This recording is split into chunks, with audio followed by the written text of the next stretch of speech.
Assalamu alaikum wa rahmatullahi wa barakatuh. May peace, mercy, and blessings of Almighty God be on all of you. In the last 24 hours, I and my PR have been approached by scores of journalists and media houses regarding the statement made by Sheikh Yasir Qadhi, a renowned Daik from USA, on his social media accounts regarding myself, whether these statements are true or not. 3.5 months before, the Indian officials, they approached me for a private meeting with a representative from the Indian government. And when he came to Putrajaya in the 4th week of September 2019 to meet me, he said that he is coming after personally meeting and under the direct instructions of the Prime Minister of India, Narendra Modi, and the Home Minister of India, Amit Shah. And he said that he wanted to remove the misconceptions and the miscommunication that is there between myself and the Indian government, and he wants to provide me a safe passage to India. I thought that imagine the same BJP government which hounded me for the last 3.5 years, the same person, the Prime Minister of India, Narendra Modi, who used my name no less than 9 times in a span of less than 2 minutes in his election speech in May 2019, now they are bartering with me for a safe passage? It's too straight to be true. And he said that he would like to use my connections to better the relationship between India and the other Muslim countries.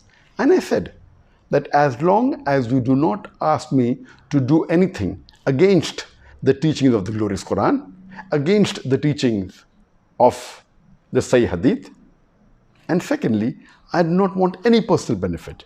And lastly, as long as it benefits the Muslim Ummah, I have no problem in cooperating with you.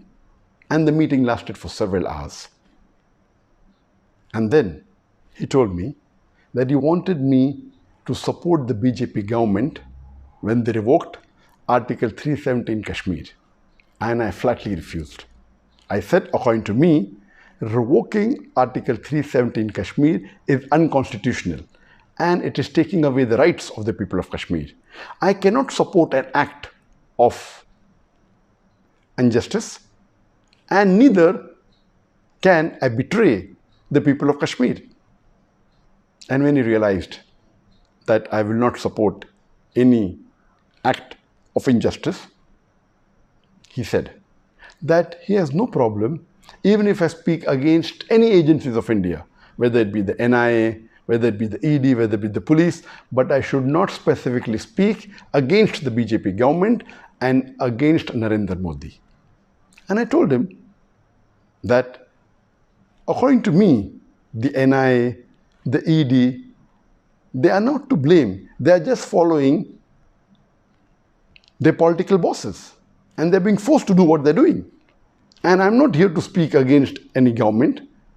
I'm a Dai who's spreading the message of Islam.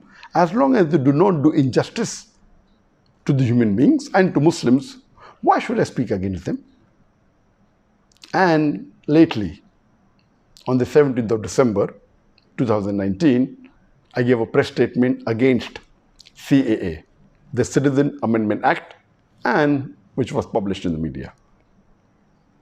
When I heard statements and I saw on the video statements of many Muslim leaders in India when they're openly and completely supporting the BJP government when they revoked Article 370 in Kashmir, I thought to myself, how can a Muslim who has the basic knowledge of Islam do this? Some of them supported the NRC in Assam. Some went to the extent of saying that NRC should be done throughout India. Now I realize that these Muslim leaders surely may have been blackmailed, may have been pressurized, may have been forced to support the unjust BJP government, otherwise face dire consequences. I have a message for the Muslims of India. It is noble to speak against injustice. But if you fear a backlash, and you're afraid, the least you can do is keep quiet. But supporting an unjust act is un-Islamic. You are bartering your seat in Jannah for your security in dunya. Allah says in the glorious Quran, in Surah Az-Zumur, chapter number 39, verse number 36, is not Allah enough for His servant? But yet they frighten you with others besides Him. Wa akhiru da'wana alhamdulillahi rabbil alamin.